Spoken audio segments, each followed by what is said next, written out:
There's something so hilarious about the fact that every single gaming studio just can't help but keep stepping in garbage, and every single thing they do seems to come out and flop harder than, well, one would expect from such major AAA studios, with the most recent giant flop coming straight from Sony Interactive, who recently put out their own new LEGO game in commemoration of Horizon Forbidden West that is meant to retell that story in the setting of a LEGO universe.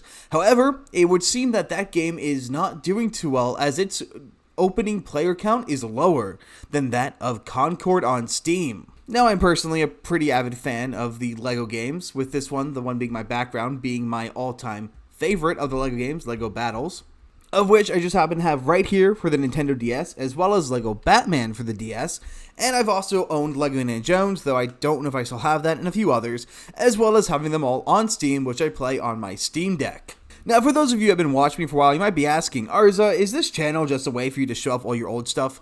Yes it is. But either way, when I saw the trailer for the Horizon LEGO game, my first two thoughts were, they're still making LEGO games, and why are they making this into a LEGO game? And then when I saw the trailer, I got even more confused because it doesn't have any of the identity of a LEGO game, and it looks generally bad. And then I proceeded to completely forgot it existed because it looks utterly unimpressive, but thankfully, bounding into the comics managed to remember it. In another black guy for Sony, LEGO Horizon Adventures debuts to even less Steam players than Concord, written by Nicola Pajdek.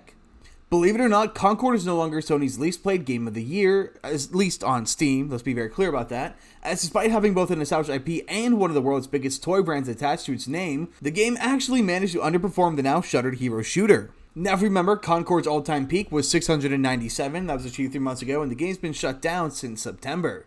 And as of time recording, the all-time peak for LEGO Horizons is 602, with a concurrent of 123. So yeah, this game is doing pretty rough. Now, there are some caveats, but we'll get to that in a minute. One of the weird things about this title is that, for those who aren't aware, LEGO Horizon Adventures is condensed and far more lighthearted retelling of Horizon Zero Dawn. It's utterly bizarre to take a game that has a very high T for teen rating, barely almost at the brink of becoming a rated M game, and turning into a rated E for everyone gimmicky, laughy game like the LEGO games are. It doesn't really line up. Especially when you consider the fact that Horizon Zero Dawn is a heavily narrative-driven, open-world, grim, dark, apocalyptic adventure, and LEGO games are none of those things. Now, you could have reformatted the LEGO style to turn it into an open world. That's a completely optional thing they could have done. They could have upped the ante in the LEGO games, but that would be violating the ethos of the point of the LEGO games. And so they traded the source title's open world gameplay for more linear levels and an abundance of humor. Yet despite being a family-friendly outing, as weird as that sounds in the face of post-apocalyptic setting, and holding a not great but not terrible 71% of Metacritic, the game's Steam release has utterly failed to bring in not just young players, but any players whatsoever. It is important to note, however, we only have the Steam numbers, and this completely ignores any other retail sites numbers, as it is available both on the Nintendo Switch and the PlayStation 5, and it would most likely be played either on PlayStation 5 or the PlayStation Portal, or be played on the Switch or on the Steam Deck, because this is not the kind of game you want to sit at a computer to play.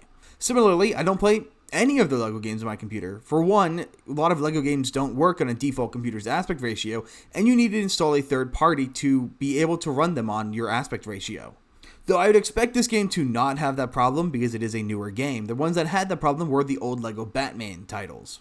But even though this isn't nearly the full picture, this is still at least a quarter of the picture, maybe up to a third of the picture in total.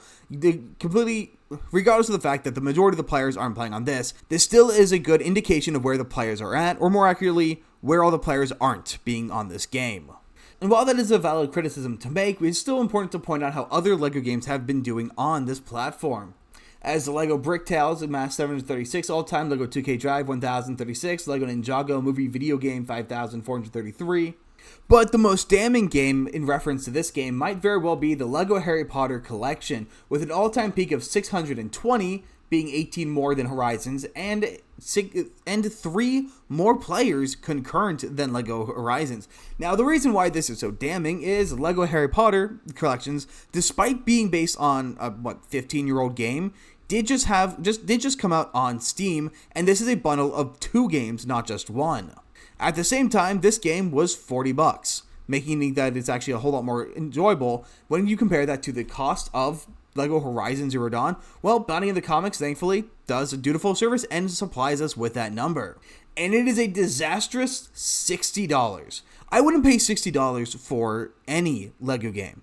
I wouldn't pay $60 for 5 LEGO games, especially when you consider the fact that most of the time the LEGO games are falling within the $10 to $5 range, and I am correcting them to 5 because 50 was a typo, because I have yet to see a LEGO game cost that much.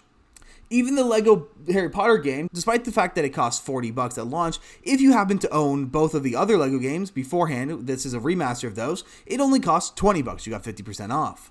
As most of the LEGO games in recent times have been between $2 to $6, including all the LEGO Batman titles, repeatedly going on a sale like that. And what's even more bizarre is how extreme they had to go to completely change the game from its source material to the point that I don't even understand the reason to call it the same game. For instance, this game only has a total of 4 playable characters, whereas the other LEGO games, they all focus on having as many playable characters as possible, usually in the range of 40 to 80 players. I'm guessing on those numbers. And on top of that, this game does have dialogue, which in my opinion, LEGO games should not have dialogue. They were much funnier before they added dialogue. But even if it didn't have dialogue in it, the dialogue they included seems to be utterly ridiculous because they've had to change so much of the characters to match the humorous style of LEGO games.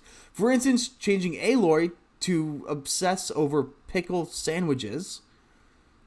Interesting. Silene's transformation to a DJ, or Aaron's bizarre obsession with donuts. So not only are these really lame changes, they're really overly utilized stereotypes of LEGO game characters obsessing over food or being a DJ. It's kind of odd how often they do that, to the point that this game is, as Bounty in the Comics puts it, lacks substance and charm that makes other franchises' adaptations a success. Because from what I've seen, both from the trailers and from this being highlighted in this article, this game doesn't even look like a LEGO game. It doesn't sound like a LEGO game. It doesn't have the charm of a LEGO game. And most importantly, it doesn't have the player count.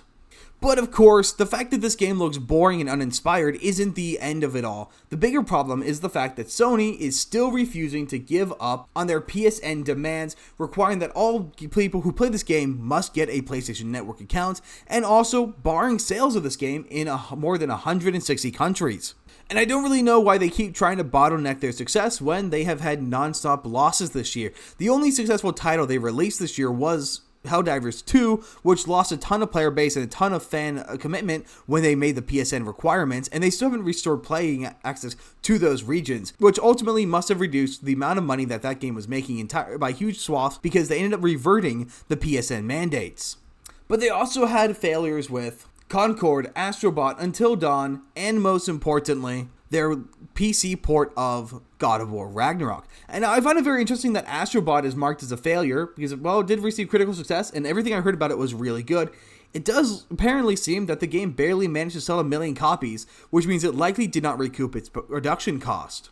Now, I'm going to do something that I probably shouldn't. I'm going to be generous to this game. My assumption is this game probably didn't cost a whole lot to make. They probably just transferred most of the assets to the LEGO version, and I can't imagine that took much time or much effort, especially because I believe LEGO's already working on LEGO sets to sell, so I assume it'd be a similar kind of asset development for those two things. Furthermore, this game is graphically simplistic because it is a LEGO game. It requires very low effort dialogue and writing and acting, so that would save a lot of money, and I didn't see a ton of marketing for this game outside of the normal places like IGN advertising it. That all leads me to suspect that this game was probably quite cheap to produce, and therefore it doesn't really matter if it was a loss. It likely didn't cost too much to manufacture. So I wouldn't be too surprised if this was actually more of a game project they were working on as a way to just get an extra title out there, as well as possibly something to maybe bolster the sales a little bit and give a bunch of the new developers something to train on. I could easily see this being a game that is a lot of developers' first game because of how simplistic a lot of the things in it seem to be.